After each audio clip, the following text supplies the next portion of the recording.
Just starting out, my favorite spot, Pescadero Beach. Pescadero Rock. This is the entrance, uh, two entrances north of the official one. More of this nice 1980 Gamblin. I really like it.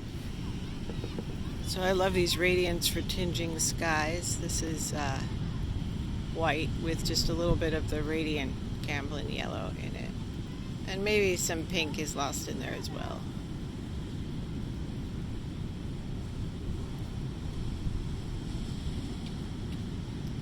Definitely some muddy color going on here. Gonna have to put the camera down to fix that. Ew. Well, there's a good demonstration of what muddy color is. So I'm late to the foreground here, but I am doing it. Kind of just building up these rocks.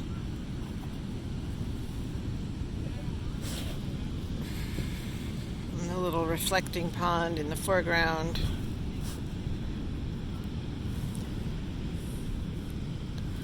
And then I haven't yet really marked what color these rocks should be.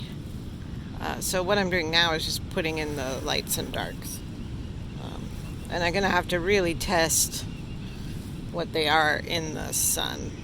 Because I like the color in the back of the painting, but I hadn't really thought about the foreground very well. So that's my next task. It might be something like that. It's a little pinker. But that pinky salmony color, that is sort of death to paintings. I've never liked it, and I've always regretted it. So I got to come up with something. It's essentially pinky salmon, but not. See, look out there. That, but not. Yeah. I don't know what I've gotten myself into here.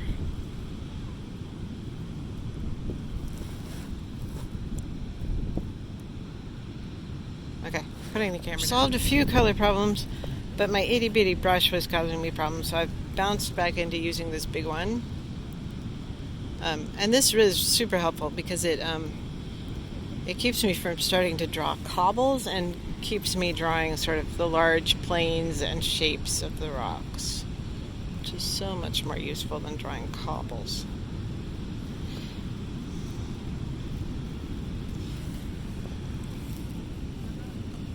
It's a really beautiful little cobbled beach, so it's tempting, but it's not what we're here for. If I were doing science illustration out here, I would, of course, pick up lots of these rocks and draw them, but that's not what today is about.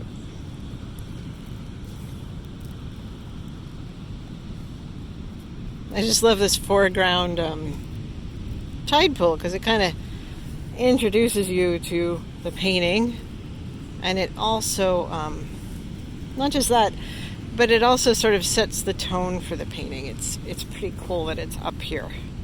It also records what's going on right now because right now it's super high tide, super low tide, so it's king tide time, neap and king tides. So it's pretty neat that it's here, and I wanted to record it because it's pretty far out of the ordinary splash zone.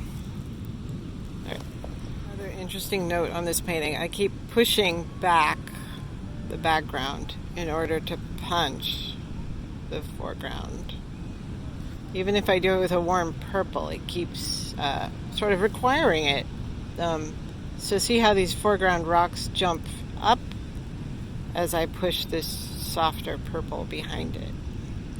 And that sort of gives me this illusion of foreground, middle ground, background that I've been sort of struggling with because it's all very mushy sort of put together. So that was sort of what that was about. There comes a time in every painting where the painting has to stand on its own. Where what's out there in the real world no longer has all that much to do with what the painting needs. So for instance, I don't really see what I'm painting now out there. But my composition was sort of whack, and I'm really cold. So at this point, I'm sort of looking for a way out. and I'm trying to create a piece of artwork that speaks to me and that has some solidity and is sort of ready to go, either as an inspiration for another piece of artwork or is just plain old finished. That would be nice. So that's what I'm working on right now. And you can see that I've sort of terraced the mid-ground rocks and put in a lot more beach, if you're sort of wondering what she's doing. Another sort of interesting moment in this painting, I've tinged white with a little bit of radiant yellow, putting in some of these really neat waves that come up out here by the rock. Now it's sort of low tide, so the giant swell has stopped sort of thundering in and splashing over the rock as it was doing earlier. But that doesn't stop it from being really, really beautiful. What's neat is it's almost sunset. So one thing I can do is sort of put in the splash here, and then tint the white with a little bit of the pink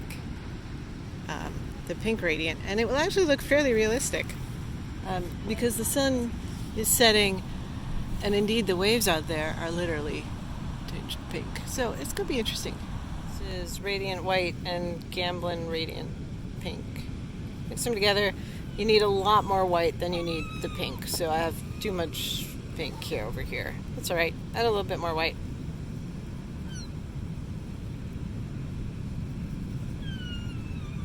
Bring it over to the canvas. That sounds like a baby, but it's a goal. Too much, you get candy cane. No candy canes here.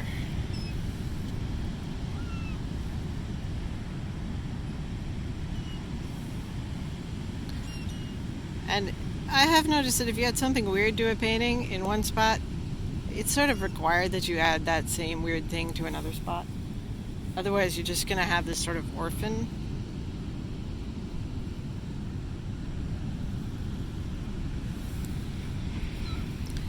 Not sure it's reading quite right quite yet.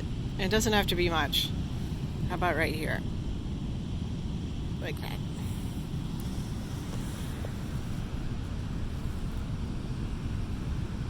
Maybe something like that. Meh, I'll fiddle with it later. Bye-bye for now.